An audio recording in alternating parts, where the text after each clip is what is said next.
Step into the world of power, loyalty, and luck. I'm gonna make him an offer he can't refuse. With family, cannolis, and spins mean everything. Now, you wanna get mixed up in the family business. Introducing The Godfather at ChumbaCasino.com. Test your luck in the shadowy world of The Godfather slot. Someday, I will call upon you to do a service for me. Play The Godfather now at ChumbaCasino.com. Welcome to the family. No purchase necessary. VGW Group. Void where prohibited by law. 18 plus. Terms and conditions apply. Portions of the following program are transcribed.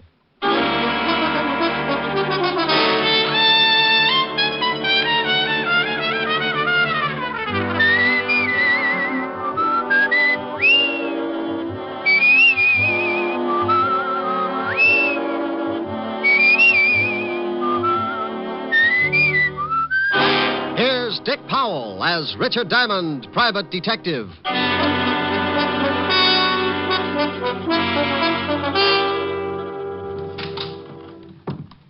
Is this the Diamond Detective Agency? Well, what does the sign on the door say? Yeah, Diamond Detective Agency. And take a guess. Are you Mr. Richard Diamond? It depends. How much does he owe you? Nothing. You just want to speak to him? I do. You come as a client? Yes, I do. You have $100 a day in expenses? Yeah, I do. Then I now pronounce us man and client. Your name, please? My name's Thomas Jason. The stockbroker? You better pay cash. Oh, I'm retired now, Mr. Diamond. And to end this nonsense, here's your $100. Oh, thank you. Now, what's your trouble? It's Carol, my adopted daughter. We adopted her when she was 12, but my wife died shortly after. Frankly, Carol has been trouble ever since. And now? Now, I'm afraid it is no longer a matter of delinquency. Well, there have been several incidents that make me suspect that she's trying to do away with me. Oh, sweet girl. What's her reason? My money. In my will, she is my only heir. Why not change the will? I said I suspected her, but I'm not certain, Mr. Diamond. And you understand, it would be terrible to disinherit her if I am wrong about my suspicions. I simply must be sure before I change my will. She have any idea of your suspicion? Yes. This morning I did speak to her. Mentioned the possibility of cutting her from my will. She flew into a rage, made several terrible threats. Oh, what do you want me to do? Well, sir, I want you to... Oh, excuse me. Diamond Detective Agency, we have the only corpse with the lie-down design. Oh, Rick. Why don't you answer the phone right? Okay, Helen, baby. Diamond Detective Agency, Mr. Richard Diamond speaking. What? See, it throws you. Mr. Diamond. Honey, I'll see you tonight. I got a client. She? He. Good. Bye. You were saying, Mr. Jason, before I was so nicely interrupted. Yes, I want you to either prove my fears to be true or groundless. If I am right, I will change my will, of course. Where do I start? Come to my house at 3 this afternoon. Here's the address. I'll introduce you to my stepdaughter, Carol, as a business acquaintance. After you've met and talked with her, I'll give you what details I have about her threats and actions. Okay, Mr. Jason, I'll be at your place at 3 this afternoon. Good day, Mr. Diamond.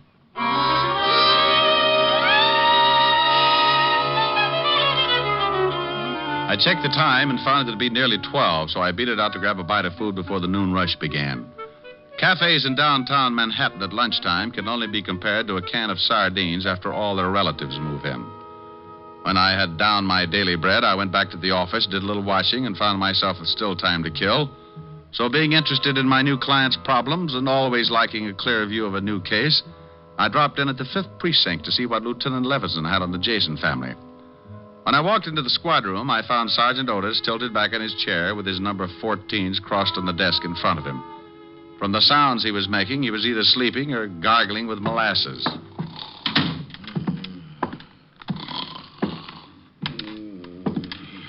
Sergeant Otis. Oh, boy. Sergeant Otis. Some down. Otis, wake up. What? Oh, it's you, Chalmers. Patrol Leader Diamond with his stout-hearted brownies who were shocked by your dreams. Shame on you. Hey, how'd you know I was dreaming about a dame? I peeked. You know, I think I'll tell the lieutenant that you were sleeping on the job. Well, no, please don't do that, Chalmers. You'll start me pounding the beat again. Please don't tell him. Well, maybe I'll let you off the hook, but only if you tell Walt we're pals. That might stop him from giving me the devil about ribbing you. Pals. You mean friends? Buddies. Oh, no, I couldn't stand it. Hello, Walt. Okay, so where's the body? Nobody. You lost one? Now, you stop that. Well, get you. All mad because I can't find a body for you. Oh, please, Rick. What do you want? I just wanted any dope you might have on the Thomas Jason family. Jason? Yeah, the broker. Oh, nothing on him, but plenty on his stepdaughter, Carol. Like what? Oh, she's a regular. Usually D&D, drunk driving, disturbing the peace. You want to see the file? Yeah, it might be worth a look. Have my pal, Otis, bring it in. Sure, up. You what? My pal. What did you know? Otis and I are friends. Is that why he tries to hide under the desk every time he sees you coming? Call him in. See for yourself. You think I won't? Otis, get the file on Carol Jason. Bring it in here. Yeah, Lieutenant. Now we'll see. Friend, that's a laugh. It's a laugh yourself. You better be feeling good. Now, what do you mean by that? You'll see. Yeah, Lieutenant, here's the file. I'll take it, Otis. Thank you very much. Sergeant Otis, you have an opportunity to do me a great favor. Please, and without profanity, tell me what you think of Rick. Oh, he's nice. What? You're turning blue, Walt. I'll turn blue if I want to. What did you do to Otis? Dope him? You heard him. He thinks I'm nice. We're pals, buddies. I heard him all right, but I wouldn't believe it on the stack of police manuals. Otis, I'll give you one chance. What's this all about? The shamus told you, Lieutenant. I think he's a swell egg. A great guy. Thank you, Otis, my friend. Always kidding, but a good pal. Otis, do your feet ache? My feet? Why, no, Lieutenant. Well, they will. I'm sending you to a beat. A beat? Yes, in Yonkers. Oh, no!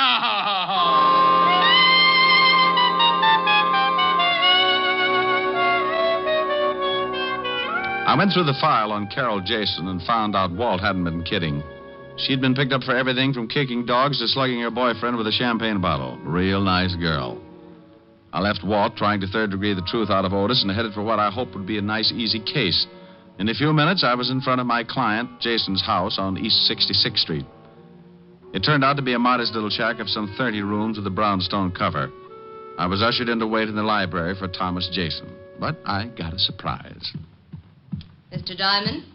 Well, now, I'll bet you're Carol. Your stepfather's told me so much about you.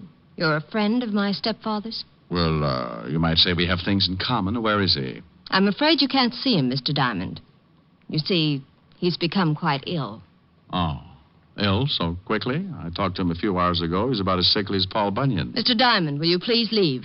Not until you tell me what happened to Jason, where he is, and why I can't see him. Get out. Do you hear me? Get out. Oh, put a cork in it, honey. Your father suspected trouble. Apparently it came quicker than he thought. Me, I want to know all your little secrets. Just who are you? Policeman? Private policeman, dear. Your father hired me this morning. Well, I'm firing you this afternoon. Father's ill, and I will not allow him to be disturbed. He paid me for a day's work. Tomorrow you can fire me. Is he here? No. Now, will you get out, or do I call the real police? No, maybe you'd better, dear. There's a smell around here that isn't a room full of roses. All right. If it's going to save trouble, I will tell you this much. Father had a serious mental condition. This afternoon, a couple of hours ago, he had an attack. And I was forced to have him taken to a place where he could be treated properly. With what? Embalming fluid? Why, you insulting. Where was he taken? Who's the doctor? I think I've answered all the questions I need to, Mr. Diamond. My actions are entirely legal. If you persist in your insinuations, I shall see that your license is revoked and that you are charged with defamation of character. Oh, get you. You've been reading up on the law, and I'll bet I know why. All right, dear. I'll leave now. Go on and don't come back. Temper, temper, temper. I'm going, but we'll see each other again.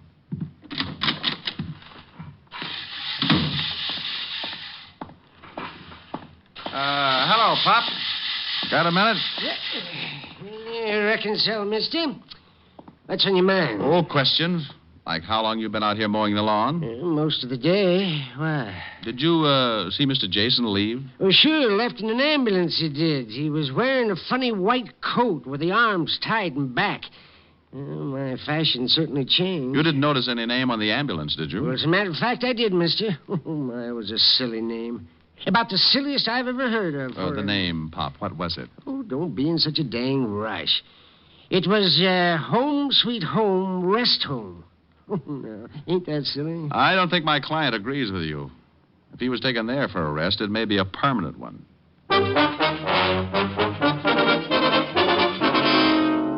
Next stop, a drugstore with a phone book. Said book gave me the address, and I was soon in Baychester, looking at something pretty swank in the way of nut houses. Home Sweet Home was 2 acres of lawn, trees, and a square white blockhouse, and all surrounded by 15 feet of spiked steel fencing.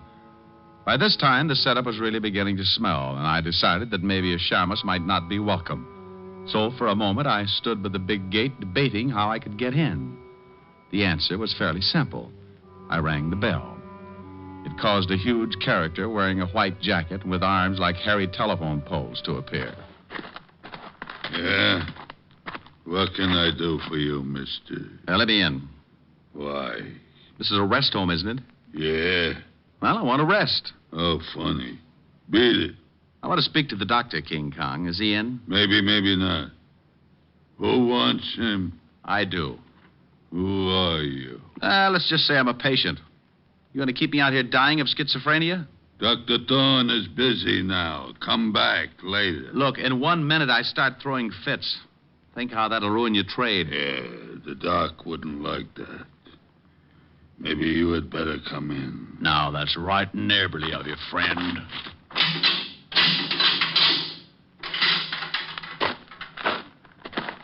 Wow. Nice place. For nuts? Please. I'm a patient, remember? So, if you're a nut, I should care. If you ain't, why should you? Now, that's a homely bit of philosophy. Tell me, what do you do here? Break skulls? I don't think I like you. And I'm a nurse. What a shock this will be to Dr. Kildare. I don't know him. Now, you wouldn't. His nurses are pretty. If he had to have you as a nurse, he'd quit medicine and take up playing the glockenspiel. Sally, you're nuts. Wait here. I get the doctor. Yes, nurse. Dr. Thorne, you got a patient, I think. All right, Brazo. I am Dr. Thorne, sir. What can I do for you? He's nuts, Doc. Be quiet, Brazo. Oh, he's right, Doc. I'm nuttier than a squirrel's hideout. Well, I'm afraid I can be of no assistance, Mr. Promise you won't tell? Did I promise? I am Sherlock Holmes. What? H-O-L. I can spell. I'm afraid you've come to the wrong place, Mr. Holmes. This is a private sanitarium, and certain procedures must be followed. I have money, I can pay, and I want to stay here. But, Mr. Holmes, you must be examined by a doctor and committed by a relative. You're a doctor. Examine me. But your relative, you can't commit yourself. Why not? I demand my rights. Oh, this is preposterous. This is not a hotel. You can't just come in and register. Tell me, who's your doctor? Where is your home? Well, look. Tell you what. You let me stay here for the day, and I'll tell you who my doctor is. And if you don't let me stay, I'll tell everyone what a bad place you have. You said something about having money. Just how much money? I've got a mattress full. Can I stay? Perhaps it can be arranged. Though, of course, I must examine you. Of course. And there will be a certain fee, you understand? I'm beginning to. Tell me, Mr. H-O-L... Stop! You certainly are most annoying. Tell me, why do you want to stay here anyway? Well, I've got to stop the plot. The plot? You know about that? Sure. You plan to rub out Fearless Fosdick, but I'm not going to let you. Oh, I see. Tell me, do you have any dreams? Well, of course. I have dreams about eating ice cream cones, and oh, what a mess they are.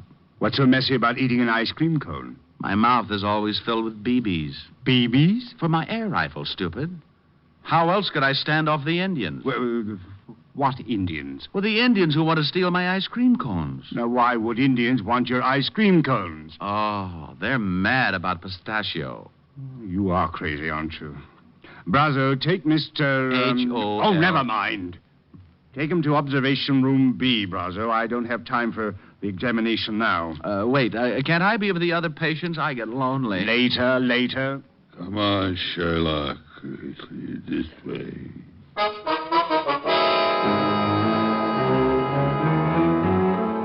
Well, I was in, thanks to the good doctor not being able to pass up a possible easy buck. The big ape Brazo led me to a small room with bars on the window and a spring lock on the door.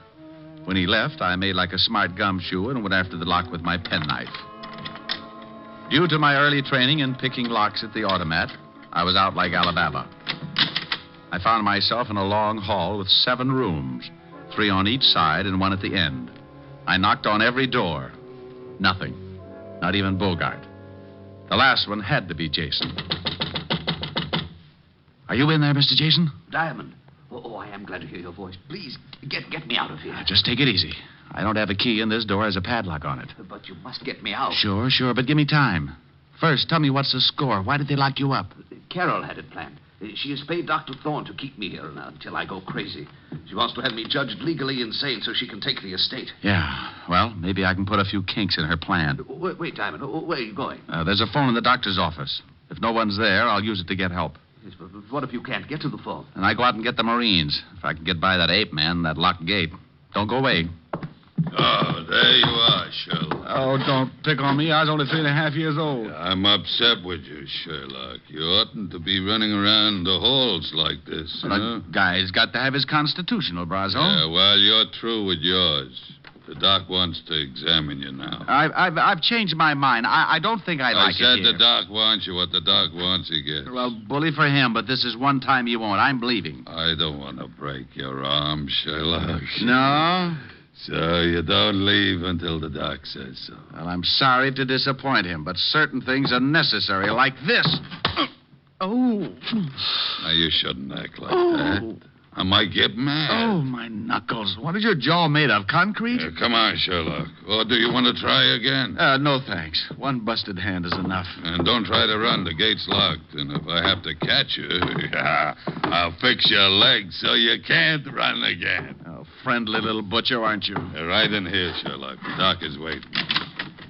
Here he is, Doc. Good. You can go back to the office, Brazo. I won't need you. Well, you seem to be well trained as a detective, Mr. Holmes. Do you always pick locks so easily? I do better with my erector set. But you needn't examine me further. I've changed my mind. You've changed your... This is odd. First you demand in, now you want out. I just remembered I forgot to pick up my station wagon. But the Indians, you want me to help you keep them from stealing your ice cream cones, don't you? They already got them, and all my money, too. They're both gone. Your money? You don't have any money? Not a bolivar. Now, may I go, Doctor? You're going to stay right here, Mr. Holmes. There's something peculiar about the way you've recovered from your illusions. Doc, Miss Jason to see you. She's in your office. Very well, Brazo. Stay here and guard this man, whoever he is. Holmes, H-O... Will you shut up? And make sure he stays put this time, Brazo. I have some questions I want to ask him. He won't go no place, Doc. You go ahead to the office. Well, Carol, this is a pleasant surprise. Come to visit Jason. Thorne, our plans will have to be changed. Changed? Something has come up that may cause an investigation of stepfather's illness. We can't afford to take a chance of that. But we can't let Jason go now. I had no such intentions. He must be taken care of tonight. Taken care of? But that's impossible. How could He must be gotten rid of. What?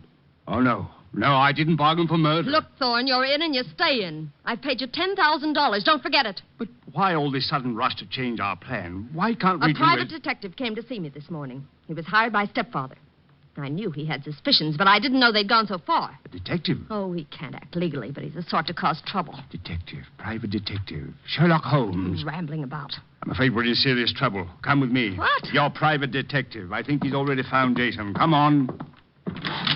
You wouldn't like to earn $100, would you, Brazo? No. It is you, Diamond. Uh-oh, fun's over. Thorne, you fool. How'd you get in here? He said he was a patient, Carol, and I swear he seemed crazy enough. He probably said he had money. You seem to understand each other, honey, but do you mind? I'd like to take Mr. Jason home For now. a couple of extra dollars, you let him walk right in. Oh, Thorne, you're an idiot. I suppose he's found Jason and talked to him. Well, he did get out of his room and wander about. Well, that's great. So now he knows the whole works. Too bad, baby. Your plan is kaput. Not quite, Diamond. You've just talked yourself into real trouble.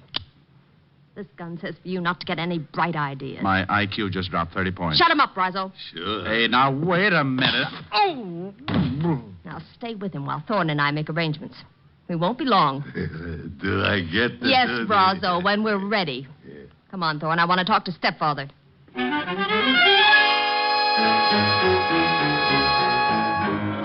Brazo's fist was made of the same stuff as his jaw. By the time I came around, darkness had painted the window, and the room was full of shadow and Brazo. The big hulk was squatting a few feet away, paying no attention to me.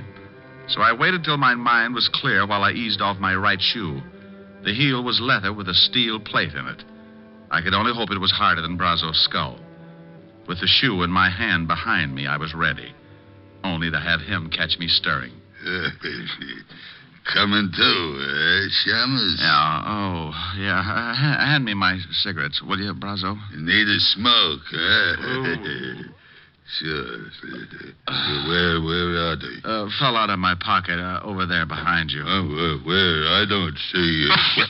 Say, that's not... Need another? Oh, stop that. Oh, come on, Buster, fall. Well, is little old Brazo finally getting sleepy?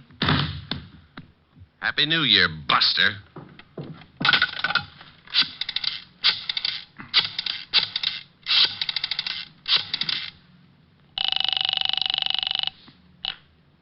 Levinson, homicide. Walt, Rick, if you don't want me to be a customer of yours, get out to the Home Sweet Home rest home fast. What? Hey, what kind of a gag is this now? It's no gag, believe me. My client and I are the blue plate specials, and dinner is about to be served. The Home Sweet... Oh, it still sounds like a gag. Who'd call anything that? Now, don't argue, Walt. It's no joke. Okay, Rick, what's the address? 1820 Allerton Avenue, Baychester. And bring a blowtorch to cut an iron gate. You may have to. All right, I'll be there in 30 minutes. Quicker if you can. Stand right there, Diamond, or I'll use this gun. Good afternoon. I represent the Sleep Looks like Tight I came just in time.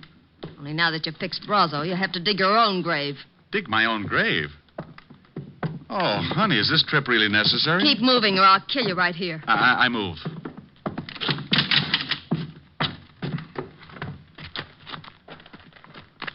Keep going. Over there behind those trees where Thorne and Jason are. Well, is Jason... He's alive, but not for long. Where's Brazo? I thought he was going to... Diamond knocked him out. They can dig their own graves. There, the shovels. Get busy. Carol, please, you may have the money. I swear... Shut up and dig. Carol, this is... Just work the shovel.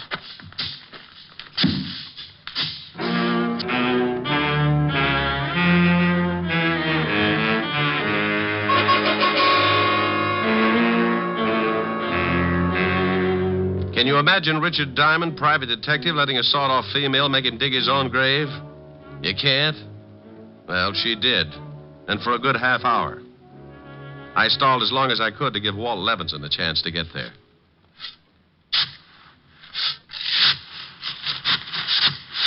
That's enough.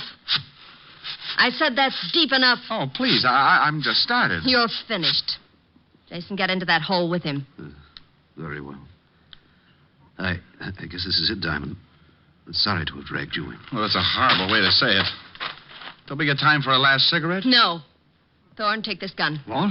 Oh, no, I'm not going to kill them. Shut up and take this gun. Oh, don't do it, Thorne. Be a man about it. Here, Thorne. Don't be such a weakling. 2 shots and it's over. No, it was your idea. I'm no murderer. Atta boy. Stick up for your rights. You shut up. Thorne, do you do the job or do I make you number 3 in that grave? You wasn't there. You need me. Atta boy, Thorne. Tell her. Go on, Thorne. Take the gun. No, I can't. I just can't. Not like this. You weakling. I'll do it myself. Now, turn around, Diamond. Oh, now, look, baby, this thing's getting out of hand. You shoot me and the law will be all over the place. Not until I've filled that grave in over you. I called him, baby. Oh, you're lying. Am I? Well, just turn around and take a look at that lovely big fat policeman standing over there by that tree. Oh, you really don't expect me to fall for an old stunt like that. Well, if you don't, you'll fall for something. It's your funeral. No, it isn't. It's yours. All right, lady, drop it. What? Why, you... Smarty. I'll kill you anyway. Carol. Rick, what the devil's going on here? What are you doing down there? I'm looking at the girl. I think you shot her pretty bad. Who are these 2 guys? The guy with the castanet knees is Doc Thorne. Better put the cuffs on him as an accessory. But you can't do this. I was the one that refused to shoot you. Oh, stop licking my hand. You can tell it to the precinct judge. Otis, snap the cuffs on them and take them out the car. Sure. Come on, you. Now, what about this other guy? The girl's stepfather. How do you feel, Mr. Jason? Sick, Mr. Diamond. How about the girl, Rick? Shall I call the ambulance? I don't know. Carol. Well, Rick? Take your time, Walt. She's not with us.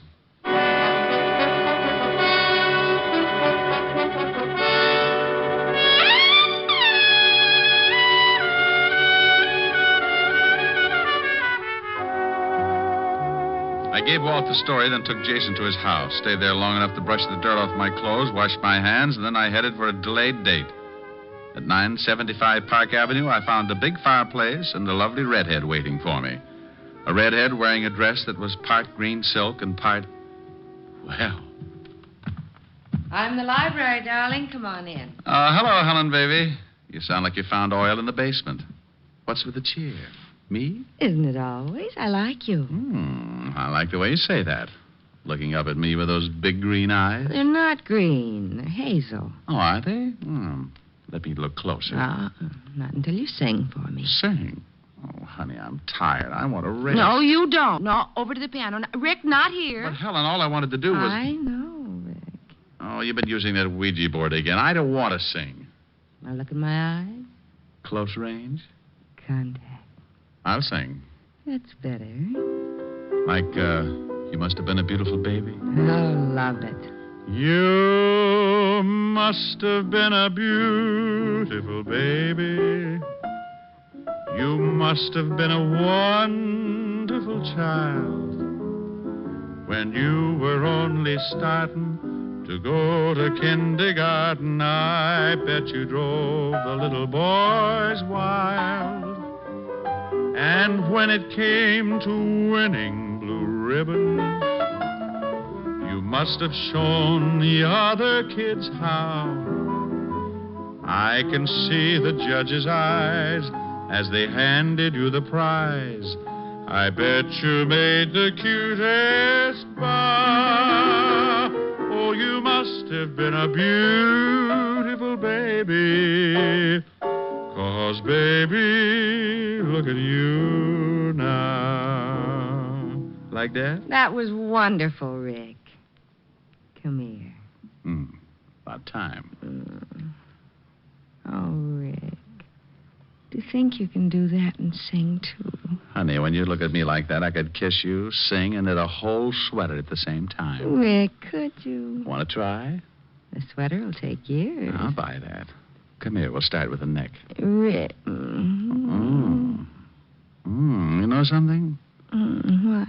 I may even knit you a whole suit.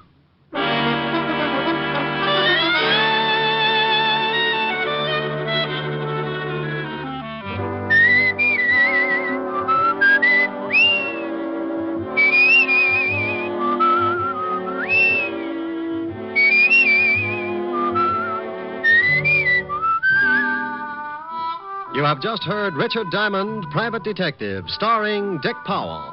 Helen was played by Virginia Gregg, Lieutenant Levinson by Ed Begley. Also in our cast were Wilms Herbert, Hy Averback, Betty Moran, Howard McNear, Edwin Max, and Jay Novello. Music was under the direction of Frank Worth. Tonight's story was written by Herb Purdom and edited and directed by Blake Edwards. Portions were transcribed. Dick Powell soon will be seen in the screen version of the best-selling novel, Mrs. Mike. Now, this is Eddie King inviting you to be with us again at the same time next week when we will again bring you Dick Powell as Richard Diamond, Private Detective.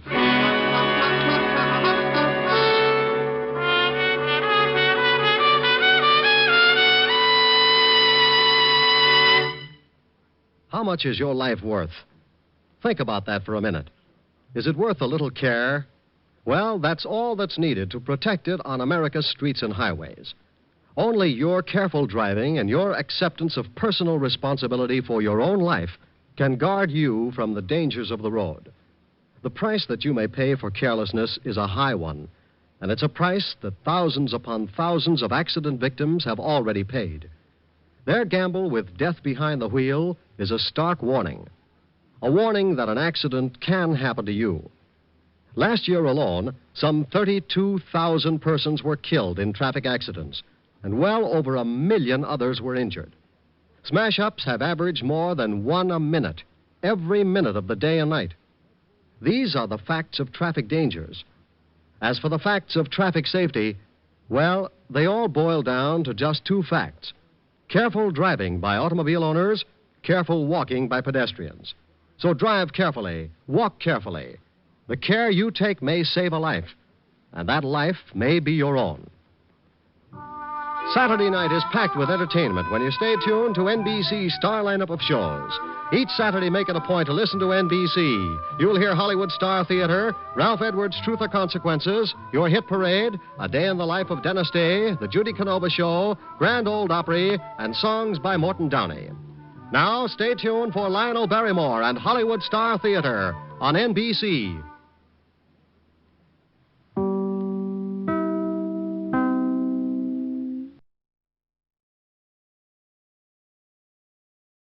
is Ryan here, and I have a question for you. What do you do when you win? Like, are you a fist pumper, a woohooer, a hand clapper, a high fiver? If you want to hone in on those winning moves, check out Chumba Casino. Choose from hundreds of social casino-style games for your chance to redeem serious cash prizes. There are new game releases weekly, plus free daily bonuses. So don't wait. Start having the most fun ever at ChumbaCasino.com. Sponsored by Chumba Casino. No purchase necessary. VGW Group. Void where prohibited by law. 18+. Terms and conditions apply.